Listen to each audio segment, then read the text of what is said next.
Hi hello അസ്സാം വലൈക്കും. നമുക്കൊന്ന് കുറച്ച് ചെമ്മീൻ കിട്ടിയിട്ടുണ്ട്. അപ്പോൾ അതുകൊണ്ട് നമുക്കൊരു കറി ഉണ്ടാക്കാമെന്ന് കരുതി ഞാൻ മീൻ നന്നാക്കൽ ഇങ്ങനെ കേട്ടോ. ചെമ്മീൻ അതിൻ്റെ വാലിൻ്റെ ഭാഗം എടുത്തിട്ട് അതിൻ്റെ മേലെ ഒഴിവാക്കണ ആ കാഷ്ടമുണ്ടല്ലോ, അത് അങ്ങനെ എടുത്താൽ നമ്മളെ കൈമലൊന്നും ഒന്നും ആവാതെ മീൻ വൃത്തിയായും കിട്ടും കേട്ടോ. ഇതാണ് ഇതിലേക്ക് വേണ്ട ഇൻഗ്രീഡിയൻസ്. എളുപ്പമുണ്ട്, കുറച്ച് സംഭവം നല്ല ഉഷാറാണ്. പിന്നെ അതിന് നമ്മൾ ഈ മഴക്കാലം ആകുമ്പോൾ മൺചട്ടിയൊക്കെ ഒരു പൂപ്പൽ വന്നിട്ട് നിൽക്കുമല്ലോ, അപ്പോൾ അത് ഞാനൊന്ന് ജസ്റ്റ് തിളപ്പിച്ചതാണ്. അങ്ങനെ നമുക്ക് അതിൽ 1.5 തക്കാളി, 1 ടീസ്പൂൺ മല്ലിപ്പൊടി, 1/2 ടീസ്പൂൺ മുളകും പൊടി, 1/2 ടീസ്പൂൺ മഞ്ഞൾപ്പൊടി, ആവശ്യത്തിന് പുളി ഇട്ടിട്ട് നല്ലോണം കൈ കൊണ്ട് നല്ലോണം ഉടച്ച് നാക്കണം കേട്ടോ. അത് ഈ കറിക്കൊരു ടേസ്റ്റ് കൂടുതലുണ്ട്, നമ്മൾക്കൊക്കെ അങ്ങനെയാണ് തോന്നാറ്.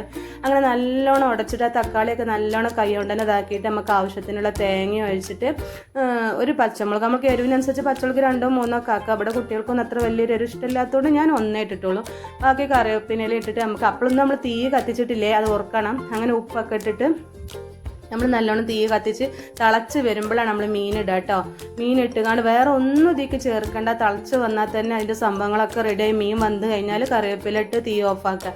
ഇത് നമുക്ക് കടലത്തെ മീനിൻ്റെ അതേ ടേസ്റ്റ് കിട്ടുമെന്ന് എൻ്റെ ഉമ്മച്ചിയൊക്കെ പറയാറ്. എൻ്റെ ഉമ്മച്ചിയുടെ ഇരുന്ന് കിട്ടിയതാണ്. ഇത് നമ്മൾ കഴിച്ച് നോക്കിയവർക്ക് ഇത് എപ്പോഴും നമുക്ക് ഇഷ്ടമാവും. ഇതേ പിന്നെ നമ്മൾ ഉണ്ടാക്കുകയുള്ളൂ. ഒന്നെല്ലാവരും ഉണ്ടാക്കി വെക്കണേ. സപ്പോർട്ട് ചെയ്യണം കേട്ടോ വീഡിയോ. Okay, by.